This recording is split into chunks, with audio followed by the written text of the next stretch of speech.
l'écrivain.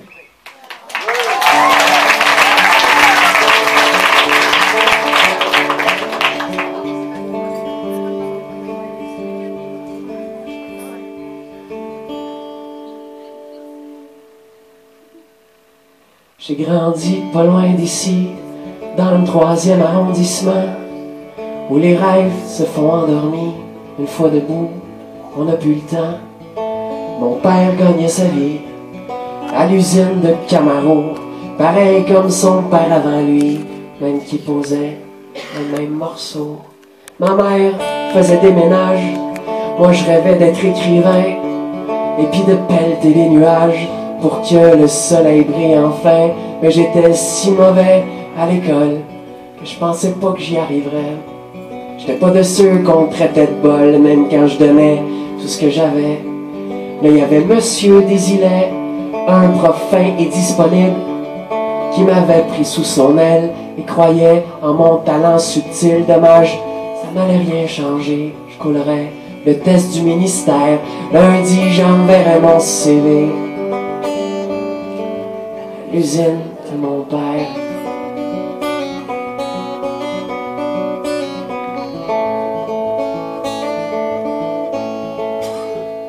Mais la veille de l'examen final, le bon monsieur Désilet m'a tendu un crayon banal roulé dans un velours épais.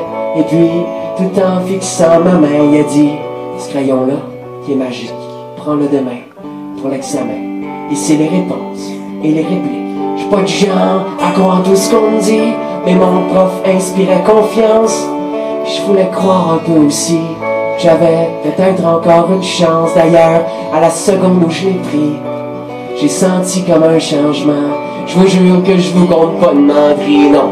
Le crayon était vivant, et contre toutes mes espérances, il écrivait pratiquement tout seul. Sans blague, ça avait presque pas de sens de le voir danser sur les feuilles. J'ai donc passé mon examen comme un petit test de routine, avec quelque chose comme 80, presque aussi haut que mon estime. J'aurais dû rendre le crayon, j'étais quand même pas un voleur.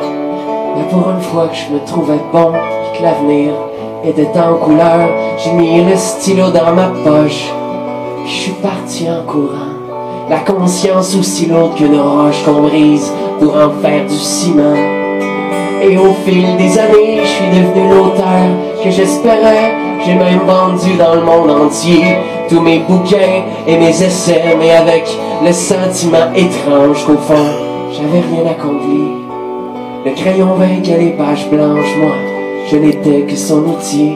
Je me suis mis à boire plus qu'il me faut, pour oublier que je n'étais rien, que je roulais dans une Camaro sur laquelle mon père s'usait les mains. En plus, j'avais toujours peur qu'on me vole mon précieux crayon, ou que me dénonce mon professeur. Le sang serait vraiment fini pour de bon.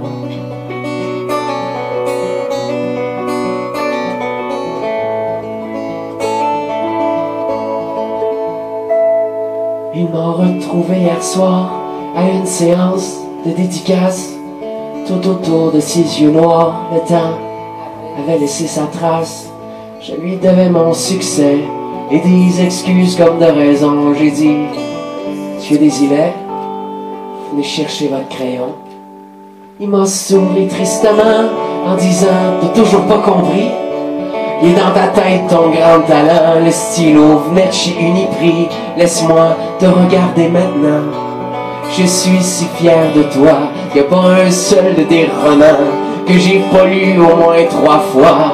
Moi je me suis lu d'un coup, j'en croyais juste pas mes oreilles. J'ai pris mon vieux prof par le cou. La vérité me donnait des ailes, tellement qu'en arrivant chez moi, j'ai jeté le stylo par la fenêtre. La lumière brillait sur les toits et les mots dansaient dans ma tête. J'ai pas fermé l'œil de la nuit, non, j'ai écrit sans m'arrêter le nombre de feuilles que j'ai noircies. Je pourrais même pas les compter. Ça raconte l'histoire d'un petit gars qui a tellement pas confiance en lui, qui trouve plus facile de croire qu'un crayon peut faire la magie. Dans le troisième arrondissement, les rails volent pas très haut, on les laisse traîner sur un banc devant l'usine de Camaro. Et comme on entend la machinerie crier jusque dans le cours d'école, on comprend vite dès qu'on est petit qu'il y a juste des oiseaux qui s'envolent.